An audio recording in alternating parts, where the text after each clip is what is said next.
तो भाई लोग नेटफ्लिक्स के प्लेटफॉर्म पर मंडला मर्डर्स नाम की एक नई सीरीज आई है जिसे देखने के लिए आपको 8 एपिसोड देखने होंगे और उन 8 एपिसोड की लेंथ 35 मिनट से लेकर 50 मिनट के बीच की है।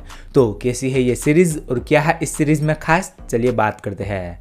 लेकिन उससे पहले मैं आपको इस सीरीज की थोड़ी बहुत बेसिक कहानी बता देता हूँ जिससे कि आप डिसाइड कर पाओ कि क्या ये सीरीज आपके लिए है या नहीं।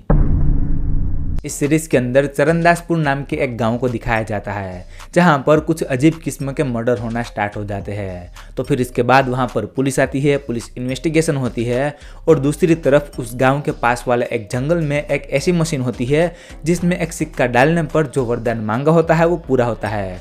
लेकिन उस वरदान की एक कीमत होती है। तो उस वरदान की क्या कीमत होती है, क्या चुकाना पड़ता है और ये दोनों चीज़ें, वो मर्डर और ये मशीन दोनों आपस में कैसे कनेक्टेड है, ये सब कुछ जानने के लिए आपको इस सीरीज को देखना होगा। सीरीज को लेके मेरे एक्सपीरियंस की बात करूँ तो देखो, इस सीरीज के आपको पॉजिटिव और नेगेटिव दोनों रिव्यू मिल जाएंगे। कुछ लोगों को ये सीरीज अच्छी लगी है तो कुछ को नहीं भी लगी है एंड सभी के अपने अलग टेस्ट होते हैं और उन सभी के टेस्ट के मैं यहाँ पर रिस्पेक्ट करूंगा।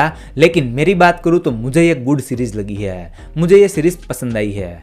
क्यों आई है? क्योंकि इसके कॉन्सेप्ट की वजह से है।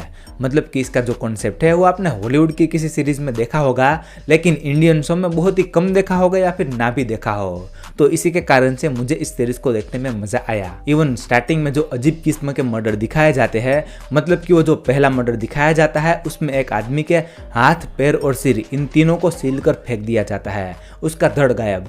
तो ये जो अजीब किस्म के मर्डर हो रहे हैं उसके पीछे का क्या रीज़न है, ऐसा आखिर कौन क्यों कर रहा है, ये सब कुछ जानने की हमें क्यूरियोसिटी होती है और उस सिक्के वाले मशीन की जो मिस्ट्री है उसे भी हम जानने के लिए क्यूरियस होते हैं। बाकी सीरीज में पेसिंग है वो ऊपर नीचे होती रहती है। आई मीन की स्टार्टिंग के कुछ एपिसोड में आपको वो सब कुछ जानने की क्यूरियोसिटी होगी, लेकिन बीच वाले एपिसोड में मुझे ऐसा लग रहा था कि भाई मैं सिर्फ देख रहा हूँ, मेरा टाइम पास हो रहा है, मुझे आगे जानने की कोई क्यूरियोसिटी नहीं हो रही थी। लेकिन लास्ट वाले एपिसोड ऐसे है जो कि मतलब कि आधे आधे घंटे के है और वहाँ पर पेसिंग भी फास्ट हो जाती है, तो वहाँ पर मुझे कोई दिक्कत नहीं लगी है। इसके अलावा सीरीज में कुछ छोटे मोटे ट्विस्ट टर्न भी देखने मिल जाते हैं।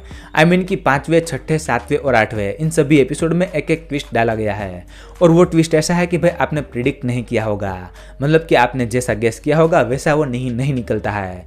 एंड 8वें एपिसोड वाला ट्विस्ट बहुत ही मस्त था। बाकी इसका सीजन 2 भी आएगा क्योंकि कुछ सवालों के जवाब यहाँ पर नहीं दिए जाते हैं, जैसे कि वो जो मशीन है उसमें सिक्का डालने पर वो वरदान कैसे पूरा होता है एंड वो सिक्का कहाँ से आया। बात करूँ एक्टर की एक्टिंग की तो सभी की एक्टिंग मुझे अच्छी लगी है, बस एक कैरेक्टर को छोड़कर, और वो है वानी कपूर। उसकी एक्टिंग मतलब ऐसी है कि भाई हर सीन में उसके एक्सप्रेशन एक ही टाइप के लगते हैं, तो उसकी एक्टिंग मुझे उतनी अच्छी नहीं लगी है। इसके अलावा इस सीरीज की प्रोडक्शन वैल्यू और बीजीएम डिसेंट टाइप के है। पेरेंटल गाइडेंस की बात करूँ तो सीरीज में 2 किस सीन है और कुछ एपिसोड में गालियाँ सुनने मिलती है। इसके अलावा कोई इंटीमेट सीन नहीं है। बाकी रेटिंग की बात करूँ तो मैं इस सीरीज को 10 में से 6.5 से 7 स्टार तक दे सकता हूँ। आई होप कि आपको मेरा ये मंडला मर्डर सीरीज का रिव्यू पसंद आया होगा। तो अगर रिव्यू पसंद आया है तो वीडियो को लाइक कर देना और चैनल पर नए हो तो सब्सक्राइब भी कर लेना। वेल, मैं मिलता हूँ आपको अगले वीडियो में, तब तक के लिए बाय।